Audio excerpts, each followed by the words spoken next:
To the Banana Republic. So, in the news, you remember the time RT had their party in the RT studios where they didn't wear face masks, didn't social distance, and the very people who were telling us for months and months this is very important to do, and they went ahead and broke every rule under the book. It's just, and you couldn't make it up. I might just say straight. But guess what? They say that week, guess what? There's a priest in Monaghan who opened the church to the people of his village, and guards visited them, and the guards threatened to put him in prison, and the guards threatened to fine him for opening the church for religious ceremony. And then RT goes ahead and does the wrong thing, and nobody says boo against them. Like, there wasn't even one word about fines. There wasn't even, we were going to kick any of them out, we're not going to sack any of them. Nothing, like, not even one word from anybody about it. Guess what they decided to do? Wait for it. You saying 50% pay cut. You might, that would be ideal for Mary McCalvin. Take a 50%, 70%, 80% pay cut, and the same with the rest of them. Take 80, get the boot out the door. But no, even better, okay, guess what? They're going to send them on the COVID course. Yes, they're going to send them on the course. You and I have to pay for that. It's a great country. No, like, there was 1% I was seeing in the news, I can't remember where it was from. But she got 6 months, she got kicked off the air for 6 months, and she was told, for 6 months I don't want to see you, more or less, in the office. But she's still getting paid, but still, she's been humiliated by being kicked off 6 months off the air. And that's the right thing. And if they'd done that to some of them, maybe they might lose the higher mighty personality, Mary McCalvin and the rest of them.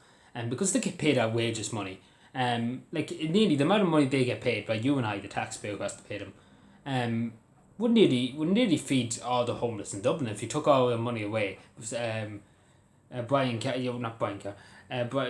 Dobson, the rest of them, Mary McCallum, Brian Tubley, the whole lot of them. Brian Tubley wasn't there, so in fairness, he wasn't there. But if you took all their money away and give it to the homeless in Dublin, you could feed them for months and months and months, even years and years and years. But no, this government's saying no. They don't have to donate to any charity. They don't have to donate to anything. They don't have to give we're not going to take away all their money. We're not going to give them anything for money. We're going to kick them off the air for 6 months. No, even better again. We'll send them on the course. We just send them on the course, and it costs more money for you and I to send them on the course. And what would they do on the course? Fuck all. They just probably sit at home, do nothing, have a day off. Pretty much this country. How Ireland works. Nothing. None. At the end of the day, fuck all is going to be done about it. And that's more or less what we see here. Just fuck all. Just send them on the course. Even though they broke the laws that they were preaching to us about. The night before, they were preaching to us about face masks on public transport, for example. And none of them were. And they were hugging and kissing, and you really couldn't make this up. And how it was caught on camera and everything. There's evidence there to show that they broke the law and the COVID laws, and not the guards not interested. But a priest in Calvin opening the church to the people. That's a disgrace. We need to send the army out.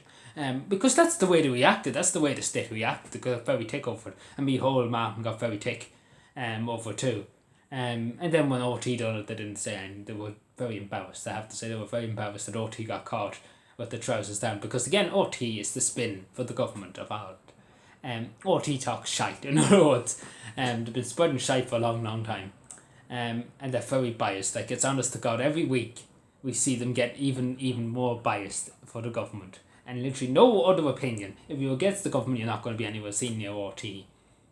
They won't let anybody debate anything fairly. They won't, there's one voice. It's like the teacher would say, there's one voice and that's my voice. And RT says, nobody else can challenge me. Nobody else can have a different opinion, because this opinion is the right opinion. This is the opinion you should have. Even though people have different opinions, like take for example, some people might say privatised healthcare is better than public healthcare. But in my opinion, public healthcare is the best policy, not private healthcare and privatised systems. Because some people can't afford private healthcare. So this is the thing. An OT wouldn't debate. The OT would be like, Micheál has said private healthcare is the best. So Micheál is always right. How dare you judge him? You're an anti this, that, and the other. How dare these people? And this is what OT goes on about when they get caught. They say nothing. Say nothing or you hear more. Is that the story, OT? But yeah, great country. We have to pay a TV license and everything. It's a great country. It's really, really a great country.